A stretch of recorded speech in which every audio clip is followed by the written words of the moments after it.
Hello, আসসালামু আলাইকুম। আজকে শুক্রবার, সবাইকে শুক্রবারের শুভেচ্ছা।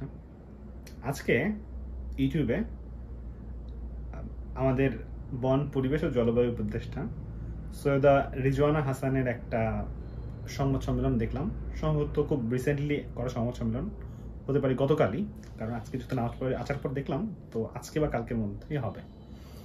তো এই সংবাদ সম্মেলনে তিনি দেশবাসীকে জানাতে চাচ্ছেন যে তার মন্ত্রণালয় পদ্মা ব্যাংকে যেটা কিছু টাকা রেখেছিল, কিছু টাকাটা হচ্ছে 8,000 কোটি টাকার কিছু বেশি। এক্সাক্ট অ্যামাউন্টটা বলতে পারতেছি না, কারণ ভুলে গেছি। তো এই টাকাটা ফার্মার্স ব্যাংক, মানে যখন রাখছিল টাকাটা গত সরকার, তখন এই ব্যাংকের নাম ছিল ফার্মার্স ব্যাংক। পরে তো ফার্মার্স ব্যাংক অনেক নাটক টাটক করে এখন পদ্মা ব্যাংক হয়ে গেছে। তো তারা বলতেছে যে তারা এখন এই টাকাও দিতে পারবে না, এই টাকার যে ইন্টারেস্ট আছে সেটাও দিতে পারবে না। তারা এই সব কিছু দিবে আরো 15 বছর পরে, 14-15 বছর পরে, 2038 সালে। মানে এর আগে তারা আসলে দিবে না, শুধু দিবে না। মানে টাকার মালিক যে, তার কাছে কিছু জিজ্ঞেস করার দরকার নেই, তারা নিজে নিজে ডিসাইড করে ফেলছে তারা কবে টাকা দিবে, কবে তারা টাকা দিবে না। তো এই হলো আমাদের ব্যাংকের অবস্থা। তো এখন অনেকের মনে হইতে পারে যে পদ্মা ব্যাংক তো একটা বাজে ব্যাংক, এই ব্যাংক তো এরকম সার্ভিস দিবেই, তো এরকম ব্যাংকে টাকা রাখতে গেছে কেন? এটা তো একটা ভিন্ন কোশ্চেন, যে এরকম একটা বাজে ব্যাংকে সরকার টাকা রাখবে কেন। কিন্তু বাংলাদেশের ভালো ব্যাংকের অবস্থা যে খুব একটা ভালো না, এটার প্রমাণ হচ্ছে গিয়ে আমি নিজেই রিসেন্টলি একটা এক্সপিরিয়েন্সের মধ্যে দিয়ে যাচ্ছি। সেটা হচ্ছে গিয়ে আমার বউ সিটি ব্যাংকের গ্রাহক। তো সে প্রায় 4-5 বছর ধরে সিটি ব্যাংকের গ্রাহক। এই অ্যাকাউন্টে তার স্যালারি আসে। তো এ মাসে হয়েছে কি, স্যালারি ঢোকার পরে সে যে টাকাটা উইথড্র করবে সেটা করতে পারতেছে না, এবং টাকাটা সে অন্য কোনো অ্যাকাউন্টে পাঠাতে পারতেছে না। তো প্রথমে সে ভাবছিল হয়তো নেটওয়ার্ক সংক্রান্ত কোনো ইস্যু হবে। তো 2-1 দিন একটু ওয়েট করার চিন্তা ভাবনা সে করলো। তারপরে 2-1 দিন ওয়েট করে যখন এই সমস্যার সমাধান হইল না, তখন সে কাস্টমার কেয়ারে ফোন দিছে ব্যাংকের। কাস্টমার কেয়ার ফোন পায় তো নিজেরই অবাক যে এই কাহিনী কেমনে ঘটলো। তারা ঠিক বুঝতেছে না এই কাহিনী কেন ঘটছে। পরে তারা একটা ইমেল অ্যাড্রেস দিছে, বলছে যে এই ইমেল অ্যাড্রেসে বলেন যে আমার এই আপনার স্ক্রিনশটটা দিবেন যে এই সমস্যা হচ্ছে, আপনার একটু সমাধান করেন।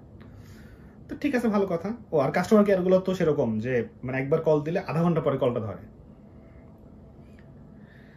যাই হোক, এরকম করার পরে তাদের পাওয়া গেছে, তাদের ইমেল অ্যাড্রেসটা পাওয়া গেছে। তো ইমেল করতে গিয়ে দেখা গেল তারা যে ইমেল অ্যাড্রেসটা দিছে ডাবল চেক কইরা সেটা ভুল। আবার কল দেওয়া হইলো 2 দিন পরে।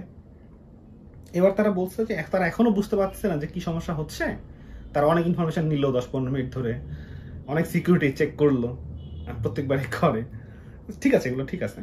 করার পরে তারা বললো আমরা তো বুঝতেছি না যে এটা কেন হইতেছে, আপনি একটু ব্যাংকে যান, ব্যাংকে গিয়ে কথা বলুন। তো ব্যাংকে গিয়ে কথা বলার পরে সেখানে আবার বিরাট লাইন। সেখানে বহুতক্ষণ ঠেলাঠেলি করে ঢোকার পরে জানা গেল যে তার অ্যাকাউন্টে যথেষ্ট মানে কোনো একটা ইনফরমেশন মিসিং আছে, কিছু ইনফরমেশন মিসিং আছে। তো সেগুলো না থাকার কারণে তার উইথড্রলটা বন্ধ আছে। তো কথা হচ্ছে যে তার ব্যাপারে যে ইনফরমেশন নাই, গত 3-4 বছর ধরে সেই ব্যাংকের গ্রাহক, এতদিন কেন জানায় না? মানে সব বন্ধ করে দিয়ে তারপরে মানে গ্রাহকের নিজেরই কেন যায় না নিতে হবে? তারা নিজে জানাতে পারে না যে আপনার অ্যাকাউন্টে ইনফরমেশনটা আমাদের দরকার, তো এটা না থাকলে আপনার এটা হবে। তো তারা যখন টাকা জমা নেয় তখন তাদের কোনো সমস্যা থাকে না। তো যখন টাকা উইথড্র করতে যাওয়া হয় তখন আর কি বিভিন্ন ধরনের সমস্যা তৈরি হয়, বিভিন্ন ধরনের নিয়মকানুন তখন চলে আসে। এটা আন্ডারস্ট্যান্ডেবল আসলে। কিন্তু এই যে তারা সার্ভিস চার্জটা নেয়, এটা তো হালাল করে নেওয়ার দরকার আছে, তাই না? এখন যেটা ব্যাপার সেটা হচ্ছে গিয়ে আমার মানে এটা আসলে মোটামুটি আমরা সবাই জানি যে হচ্ছে গিয়ে আমাদের দেশে যে ব্যবসায়ীরা আছে, একটু বড় টড় যারা হয়ে গেছে, তাদের একটা বড় অংশ আসলে ব্যবসার নামে ভং করে, আর সেই ভঙের মধ্যে ফাইজলামি করে। আবার তারা তাদের এই সার্ভিস প্রোভাইড করার জন্য যাদের নিয়োগ দেয়, তারা মোটামুটি একই ক্যাটাগরির মানুষজন। তারা নিজেদের সার্ভিস কি, এটা কিভাবে দিতে হয়, এটার ব্যাপারে তাদের কোনো ক্লিয়ার আইডিয়া থাকে না। এরকম অনেকবার হয়েছে যে একটা ছোট বিষয় সে জানে না যে এটা সে কিভাবে প্রোভাইড করবে। সে বলে যে আপনি অমুক দিন আসেন, অমুক দিন আপনি এটা নিয়ে যান, এরকম। ইভেন সেম ব্যাংকের একটা লিস্টেড সার্ভিস যেটা তার ওয়েবসাইটে আছে, সেই সার্ভিসের সম্পর্কে জিজ্ঞেস করলে তাদের এরকম অনেকবার উত্তর পাওয়া যায় যে ঠিক আমার জানা নাই, এটা আমি সুপিরিয়র কাছে শুনে জানাবো। এরকম অনেকবার ঘটছে, মানে 1-2 বার না। আরেকবার আবার আমার একটা কোম্পানির অ্যাকাউন্ট খুলতে গেলাম, তো ব্যাংকের কর্মকর্তা বলতেছে, সম্ভবত অ্যাসিস্ট্যান্ট ম্যানেজার, সে বলছে আমাদের এই ব্রাঞ্চে তো কোম্পানি অ্যাকাউন্ট আমার একটা খোলা হয় না, তো আমরা আসলে আপনাকে খুব একটা হেল্প করতে পারতেছি না। তার ব্যাংক কেন খুলছে কে জানে। তো যাই হোক, তো এই যে ব্যাংকিং সমস্যার মুখে পড়া, এটা যে খালি সরকারের উচ্চ পর্যায়ে আমাদের উপদেষ্টার পড়তেছেন তা না, সাধারণ পর্যায়ে মানুষও পড়তেছে।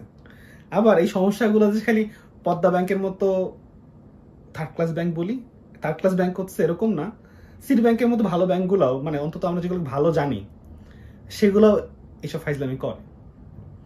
তো যে সংস্কারের কথা হচ্ছে তার মধ্যে এই উপর থেকে নিচ সব দিকেই দেখতে হবে আর কি। দেখা হবে অন্য কোনো ভিডিওতে। আসসালামু আলাইকুম।